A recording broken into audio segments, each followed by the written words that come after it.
Hey, welcome back to Bad at Hunting. I'm Jebediah. Today we're going to talk about the top 5 decoy placements that will help you have more success.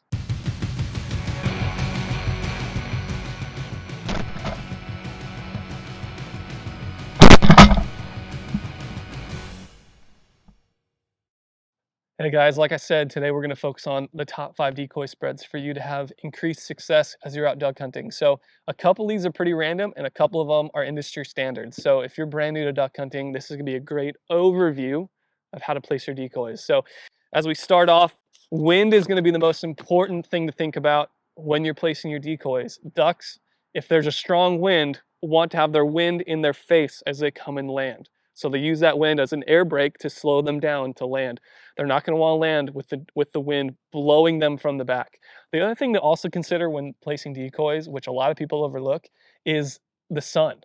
So you don't think about it much when it's nighttime and you're setting up your stuff, but when the sun rises and you're facing east and that sun is blinding you in the eye, it's not fun to look at all day. And so usually in the mornings, I will try to figure out a way to set up with the sun behind my back.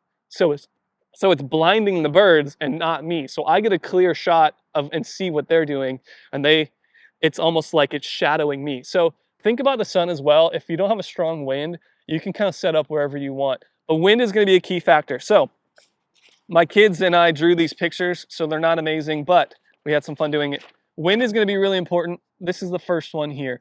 If the wind is coming across left to right or right to left, you can set up a J-shape decoy spread, which means you're going to put a few on the side and then a few hooking out in front of you. What that does is it creates a pocket of a landing zone for ducks to land into. You can mirror this depending on, again, if it's coming from, the wind's coming from right to left or if it's coming left to right. So this is a very common decoy spread. The other one that's really good is if the wind is at your back and pushing forward, the birds are going to want to land into you.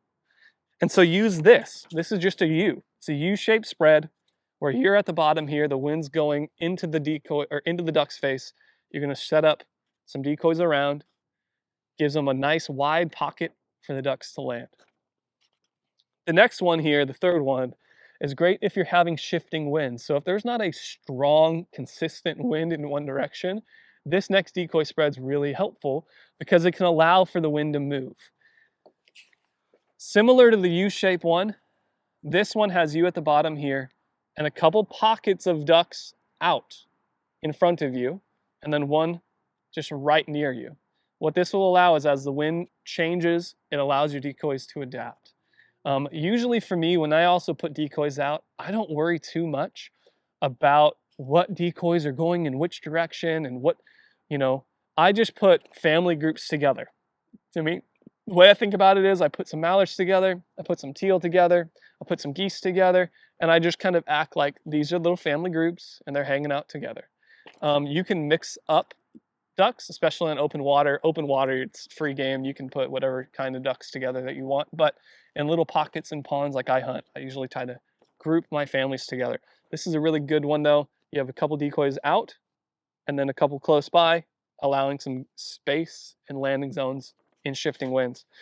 The last two are very unconventional, and I use them a lot, especially later in the season when ducks are really shy and they've seen hundreds of decoy spreads. They're getting wary because they're getting tired of getting shot at. And so this one I use, I pull all the ducks into me. I'll downsize my decoy spread and only go with a dozen or less, and I will pull the decoys almost at my feet. The reason being is as they get more shy, they're going to want to flare away. They're going to see the decoys and get nervous maybe and flare. And so this allows those birds to get a little bit closer to you before they begin to turn away, and it can give you some shot opportunities at them. So if the ducks are shy late in season, you can go with a strategy like this. It opens up all the area in front of you for decoys or ducks to land.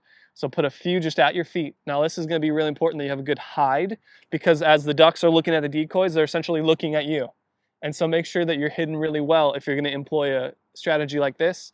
Now this next and last one is the opposite.